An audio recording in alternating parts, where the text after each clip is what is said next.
Hello guys, welcome back to my channel, Boyeng, ang Lakutsang OFW. By the way guys, meron naman akong video na isi-share sa inyo, which is, ang nagsasalita dito guys ay yung admin talaga ng POAA.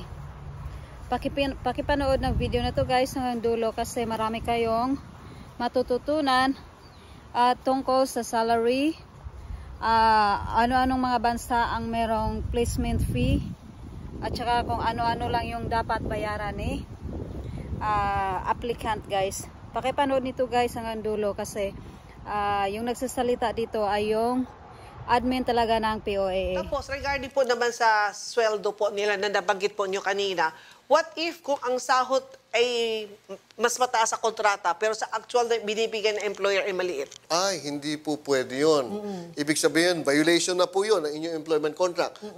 Nakalagay po sa inyong employment contract, ganito po ang matatanggap nyo bawat buwan. Pero ang actual na binibigay siya mas mababa kaysa doon sa nakalagay sa employment contract. So, violation na po yun. Kung kayo po ay may ahensya, dapat ipagbigay alam nyo sa ahensya. Ngayon, kung hindi po tinugunan ng ahensya, yung problemang yon, ipagbigay nyo po alam sa amin sa POA at kami na po ang bahalang gagawa ng paraan. Ay, regarding naman po, Administrator, doon sa placement fee, iba-iba ba ang rate ng mga recruitment agency? Ayun, tama. Maganda pong katanungan yan at magandang idea na dapat malaman ninyo kung ano po ang ating batas at alituntunin tungkol sa placement fee. Depende sa klase ng trabaho, depende sa klase ng worker, may mga regulasyon po tayo sa placement fee. Kapag po kayo ay umalis bilang isang household service worker, wala po kayong dapat bayaran na placement fee. Maging saan mang sulok ng mundo kayo i-assign or pumunta, maging sa Middle East, Asia, Singapore, Hong Kong, or sa Europe, kapag po kayo ay HSW, tandaan po ninyo, wala pong dapat singilin or bayaran kayong placement or recruitment fee. Kapag po kayo ay siningil, no, ipagbigay alam po nyo sa amin at kami na po ang bahalang tumugon doon sa naging suliranin na yon at ipapatawag po natin yung agency na kumolekta sa inyo. Okay. Kapag po kayo ay driver, ganun din po, no? Wala din po kayong dapat bayaran na placement fee. Okay.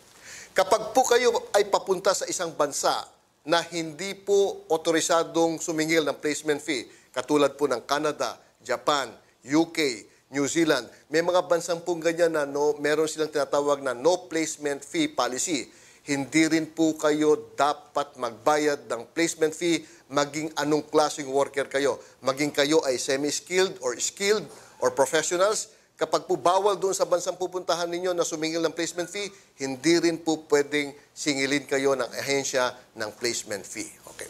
Sa mga bansa naman po na otorisadong maningil ng placement fee, pwede po silang maningil. Yung mga ahensya pwede pong maningil ng placement fee. Pero meron din pong striktong limitasyon yan.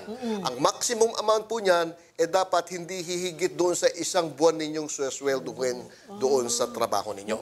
Kapag po ang placement fee ninyo ay mahigit isang buwan, no, more than 1 month salary nyo, violation po yan, overcharging.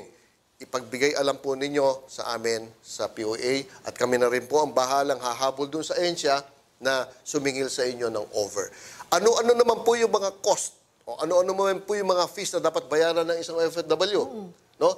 Meron po rin tayong malinaw na batas o alituntunin dapat na sundin.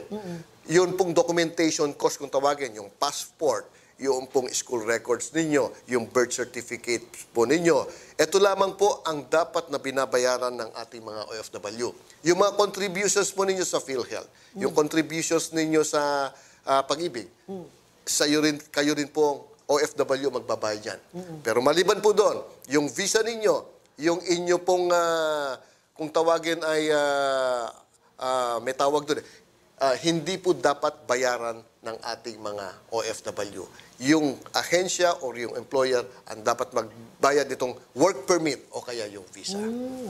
So, ngayon lang ako nakakuha ng andaming tamang impormasyon para sa ating manggagawa. O nga pala guys, kung gusto nyo mapanood yung buong video, pakiclick na lang ng link sa description box. Dadalhin kayo doon sa buong video talaga guys. Okay? Guys, break time ko. Kaya papakita ko sa inyo kung nasaan ako ngayon. Kasama ko yung aking, of course, partner in life. Araw-araw ko na yung kasama eh.